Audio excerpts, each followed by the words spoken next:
Hello, Serge here from the Backyard Driving Range.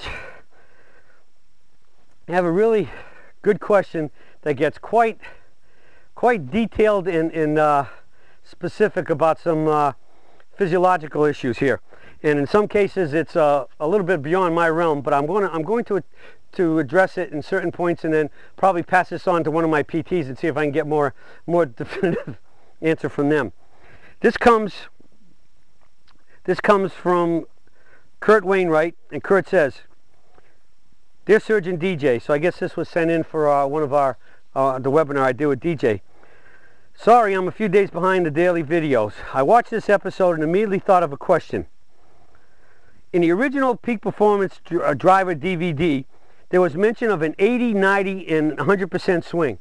That's where I asked DJ to show us like a 75% swing, an 80, 85, 90. He went up to 95. He said he never swings past 95% because after that it's just out of control. It's like a car trying to take a turn at too far speed. You're going to go in the woods. You're going to go flying off the road and into the woods." And so it's he says, and DJ demonstrated each, explaining that the only difference is how fast he swings his arms. In fact, DJ's definition of when you want to hit the ball harder or farther, he says, "I hold my legs more and I swing my arms faster that way." We're all about less body and faster arms. Centrifugal force, rock on the end of a string. As the rock goes faster and faster, the hand moves less. Well, in golf, the rock is the club head, and the shaft in your foot and your arms are the string, and your body is the hand. So when we want to swing this rock faster, that rock faster, we hold the body more so we can swing it faster. And that's what Kurt is talking about. So the trick becomes getting faster from the feeling of swinging harder when we really want to swing faster.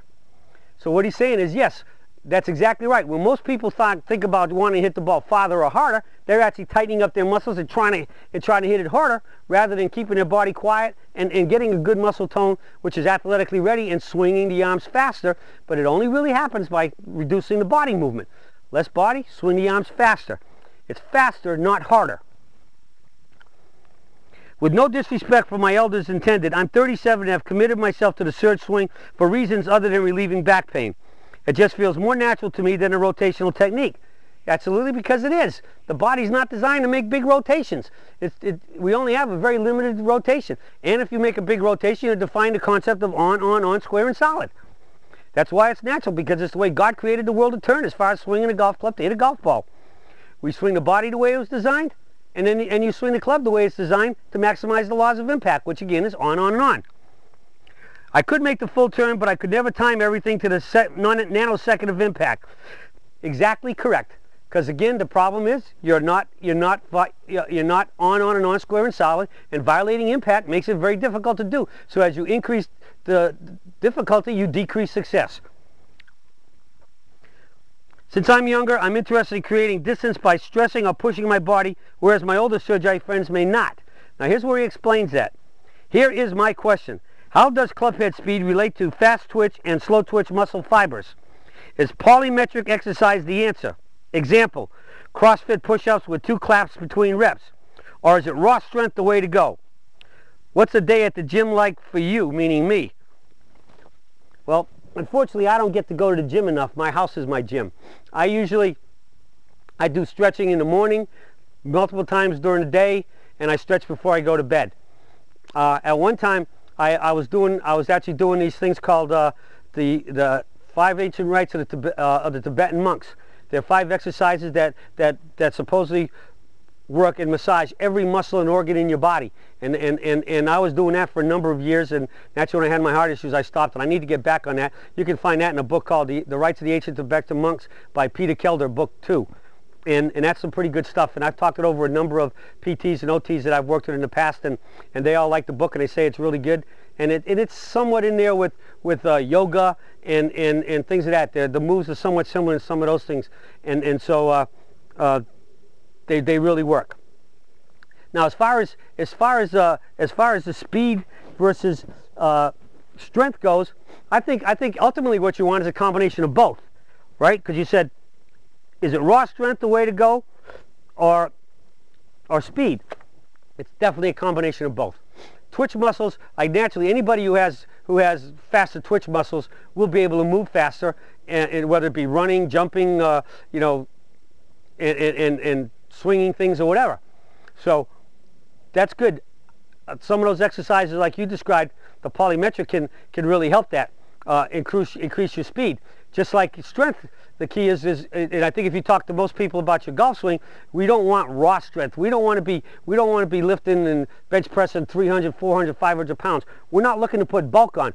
We're looking to make our muscles faster. So instead of having less reps with more weight, we want to have less weight with more reps.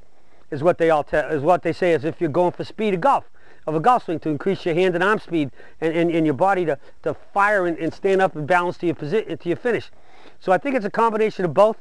The key would be to find a good trainer who knows his stuff, because it definitely understands the golf swing, and he'll know what you're at. And I guarantee you, I'll bet you, everyone I've talked to, and I'm sure anyone you run into that knows anything about what you're trying to do in terms of being able to hit the ball farther with a good combination of strength and speed, is going to tell you it is a combination of strength and speed. And so you don't want bulk. What you want is the more reps with less weight, and that's how you build the muscle to be fast, not bulky and heavy. And so I think that's the answer. And you got some great ideas. You're looking at fitness. Fitness is good for all of us. I mean, even as we retire, it's more important to stay fit, to do our strength, do our conditioning, and oh yeah, but that's another thing. I got these 3-pound and 5-pound dumbbells. I just use those in the house right now. You know, do stretching with those most days when I can remember to do it. But the key is get on a good regimen. Find somebody who really knows what he's doing, that can set you up a good regimen, and stick to it. And I think sometimes those regimens also means that they'll be moving you around and changing them, because I think it's pretty much well known that doing the same thing over and over just works the same muscle groups, and we need to work other groups on like every other day or whatever.